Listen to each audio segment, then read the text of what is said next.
about it. Young pitchers with phenomenal starts. Starts that captivate the whole game and all of the fans. 1971, it was Vida Blue of Oakland. 1976, Mark Fidrich of the Tigers. 1981, Fernando Valenzuela of the Dodgers. In 1986, Roger Clemens of the Boston Red Sox. The fireballer also has something else in common with all the above. He couldn't remain undefeated. You have to go to year 0 to find somebody who did. Here we go, Fenway Park, the Red Sox and the Blue Jays. Top of the 4th against Lloyd Mosby. The patented Clemens heater gets him down swinging. Strikeout number 6 in the 4th. But just 2 pitches later, up steps fellow outfielder George Taco Bell. Boom! And I guess this one's a burrito supreme because it's gone. Solo homer, his 15th of the year, gives the Jays the 1-0 lead. By the bottom of the 5th, here come the Red Sox. 1 on, 1 out. Marty Barrett hits one off of Jimmy Francis Scott Key into the Boston Knight.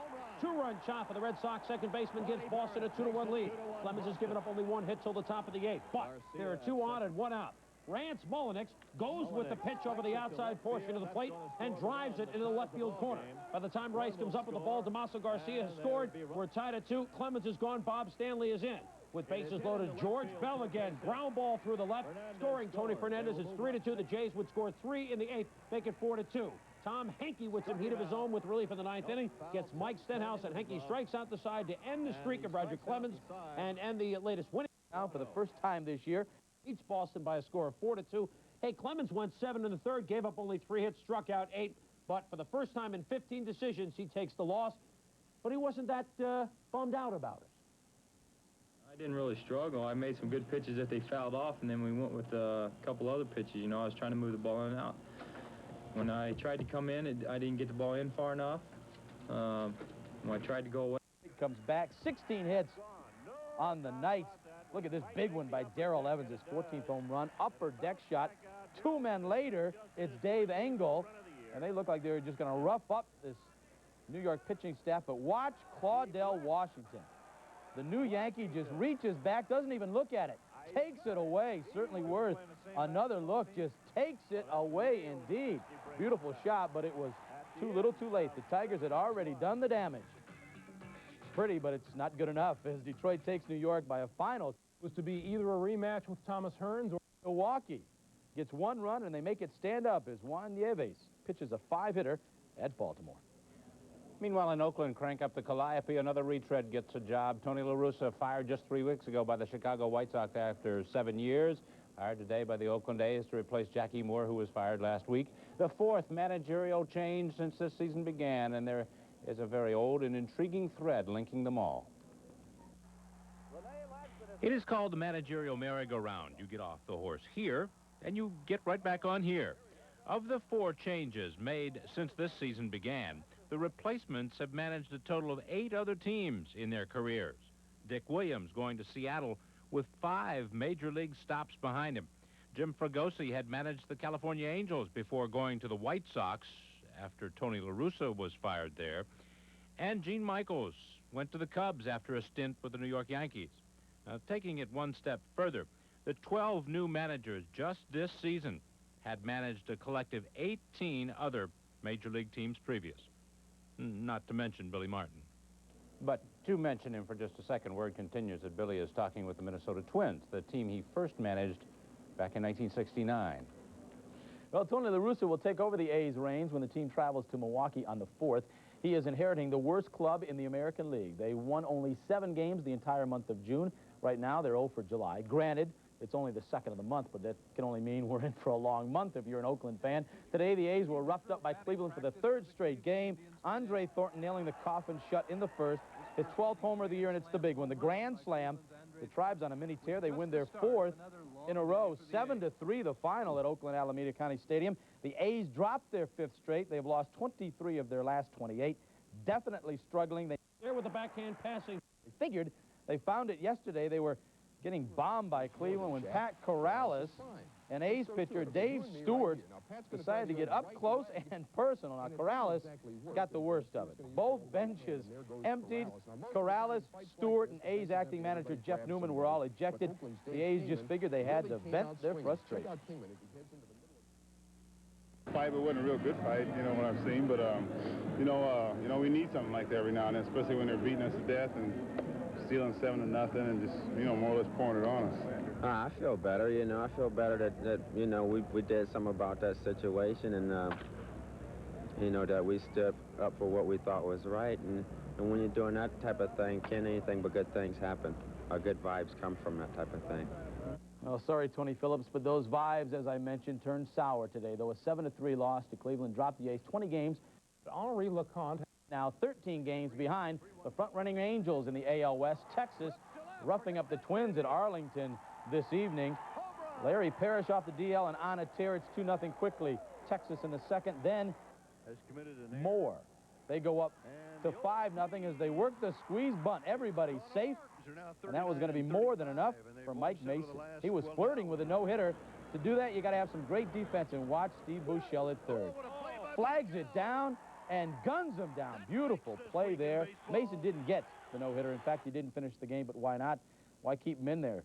Rangers on a tear, 10-2, the final. Elsewhere around the AL, Chicago looking for their 5th straight win, but California is out in front right now in the third. Reggie Jackson with a bases-loaded triple in the first, offset a 3-run homer by Greg Walker in the top of the inning. And also in the third, Seattle is blanking Kansas City. Ken Phelps has a solo.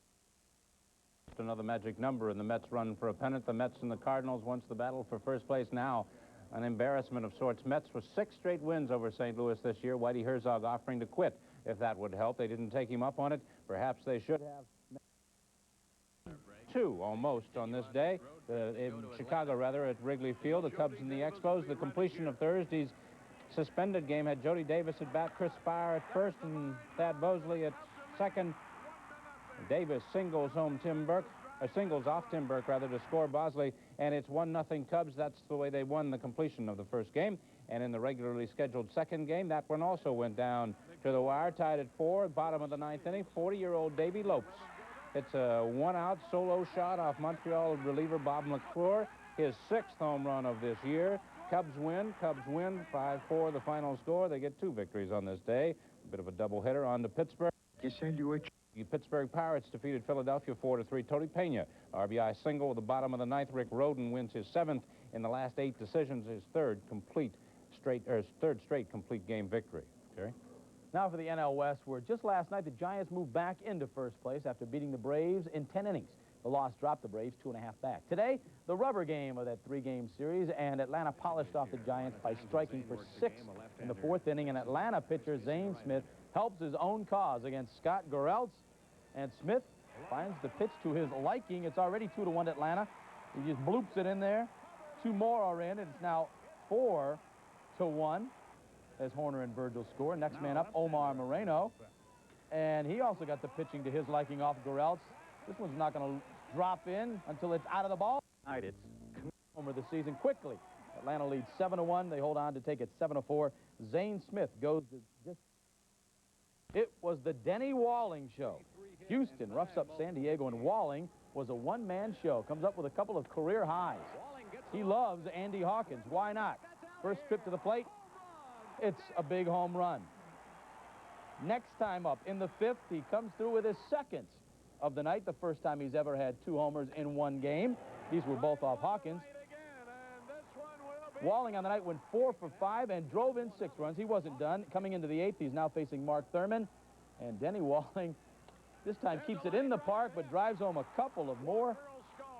It is 8-1. I should say Denny Walling beats San Diego. Houston, however, by winning that, and with the Giants losing, Houston back in first by a half game on San Francisco. Check out the next one. L.A. loses to Cincinnati. This afternoon in Oakland, the A's suffered their 5th straight loss and their 23rd in their last 28 games. Andre Thornton's 6th career. L.A. was in the cellar. Had to be back in the 70s, I think. Coming up, the word we have all been waiting. Lose to the Tribe for the 6th time in 6 games. Don't these guys know they're the descendants of the Washington Senators? Tonight, the AL West leaders again were at home against the Minnesota Twins. And they didn't take long to get to Mike Smithson. Second inning, Larry Parrish with a homer deep to left. 2-0 Texas. Parrish went 3 for 4. He has 12 homers on the year, but the Smithson's woes were not over. To be young again, McDowell with a base hit to center field.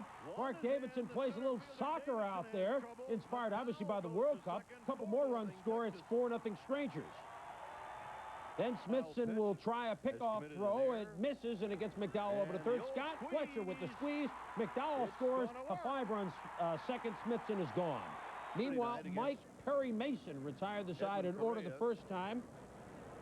And then in the fourth, he gets some defensive help from Steve Buechele. Diving down the line, rights himself and throws in time.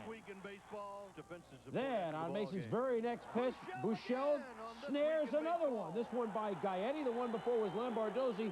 Put a little pitching, put a little hitting, put a little defense, and yeah, you got first place. The Rangers continue to impress with a 10-2 white pasting, I should say, of the Twins, as Mason is now 5-2 on the year. At Smithson's record even at 7-7. Tonight, the Tigers jumped on Yankee lefty Ron Guidry and company at Yankee Stadium to gain a full game on the division-leading Bo Sox. This game started out, it was the Yankees looking to pick up the ground. Dave Winfield rips a Dave LaPointe pitch just fair down the third baseline. Ricky Henderson comes home. Winfield gets 2 bases. The Yankees are up 1. Bottom of the second, big play for both clubs. Ricky Henderson, a drive into the left field corner. Newly acquired Paul Zavella off and running from first. Watch the Tigers relay here. Larry Herndon to Alan Trammell to Lance Parrish, and Zavella is out at the plate on a pretty play. That ignited the Tigers in the 5th inning. Darnell Coles hammers a Ron Guidry pitch. Ricky Henderson with all his speed can't get there. One bounce and it's up against the wall in center field. Kirk Gibson trots home to tie the game at 1.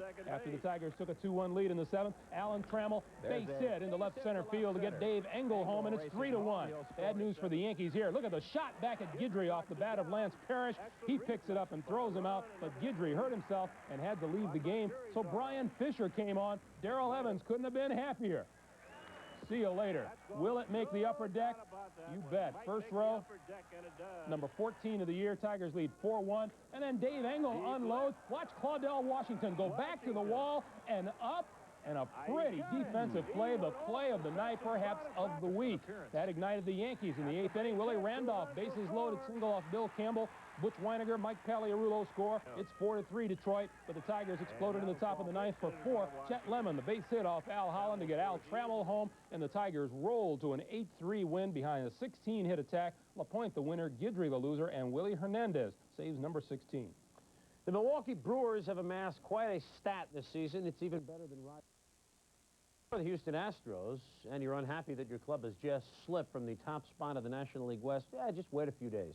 Yesterday, it was the Giants' turn to move up. Tonight, it was the Astros. First, in the twilight at Atlanta, Giants and Braves. Scott Geraltz with the bases loaded walks. Glenn Mother Hubbard, bottom of the 4th. Atlanta leads it 2-1. Roger Craig says phooey. Zane Smith, the pitcher, follows with a base hit to center field. Bob Horner scores. Ozzie Virgil will score. 4-1 Atlanta. Roger Craig looking for a new chaw. Omar Moreno follows, and the pitch, boom, goes down and golfs it, gets it, again. 3-run shot for Moreno, very quickly 7-1, and Roger Craig has decided that sitting is no good. He's going to get up and do something about this. Geraltz is gone. For the Braves, Zane Smith pitched a complete game. The guys had a nice year, gave up only 2 earned runs, struck out 8, including this one against Bob Melvin and the Blue Notes. Atlanta beat San Francisco by a score of 7-4. Mike Scott at home afternoon against San Diego. Scott against Tony Gwynn. And Gwynn, the great hitter that he is, goes inside out. Marvell went around third. Jose, can you see Cruz with the throw? It does not see it in time. It's 1-0 Padres. But first and second, bottom of the 3rd. Boom! Denny Walling off Andy Hawkins. Gone! 3rd of the season. His 2nd off Hawkins. 3-1 Houston.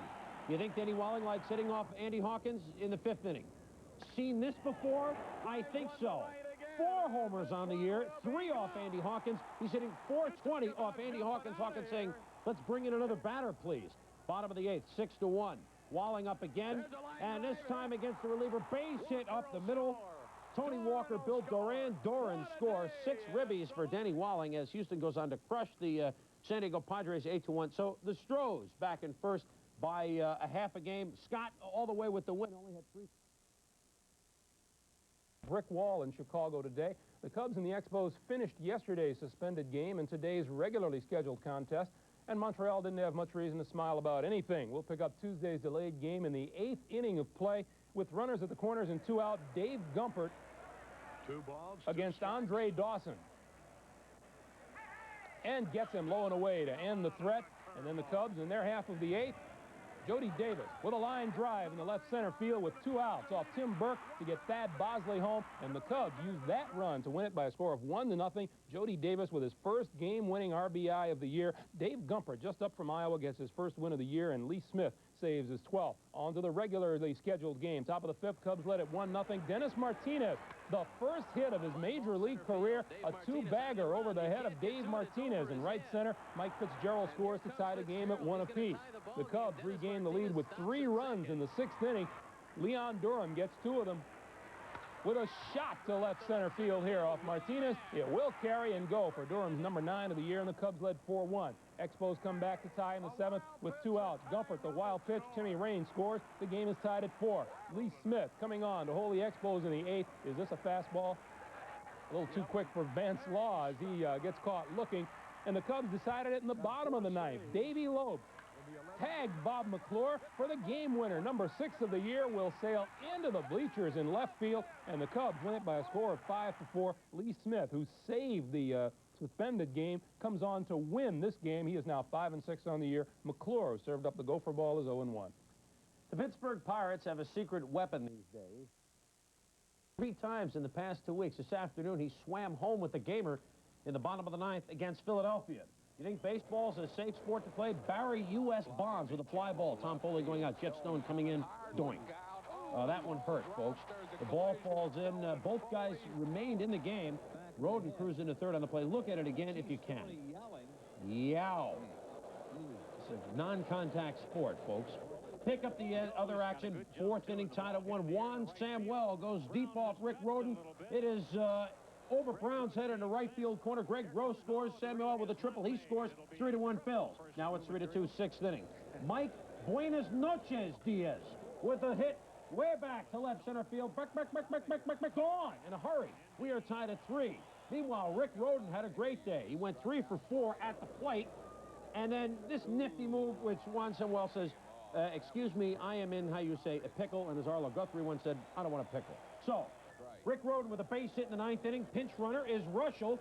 And eventually, with 2 outs, Tony Jalapeno will come up with a base hit, scoring. There he is, the pinch runner, Herb Washington, reincarnated Rick Russell with the gamer as Pittsburgh beats Philadelphia by a score of 4-3. And Roden, having a very good year, is now 9-4.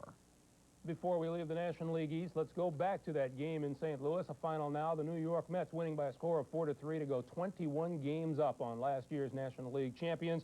The Mets looking very relaxed in the dugout with their rally caps on. This game was tied at 1-1 in the 3rd, and then Darryl Strawberry with a drive down the right field line. One hop and it's up against the wall. Good for 2 bases. Wally Backman comes all the way around from first to score, and the Mets lead it by a score of 3-1.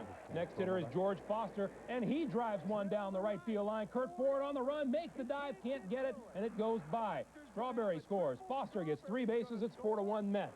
Cards made it close in the 5th. Kurt Ford with a base hit to right off Rick Aguilera. Tommy Herr comes around from second to make it 4-3 New York. In the 7th, Cards with a man on second, 1 out, and Allen nicely at bat. But Kurt Ford tries to steal 3rd. Gary Carter comes up throwing and nails him. And the final 4-3. Whitey Herzog just disappeared from the dugout at that point. Things are going very badly indeed for last year's defending champs. Sisk the winner, Bob Forst the loser, and Jesse Orozco with save number 12.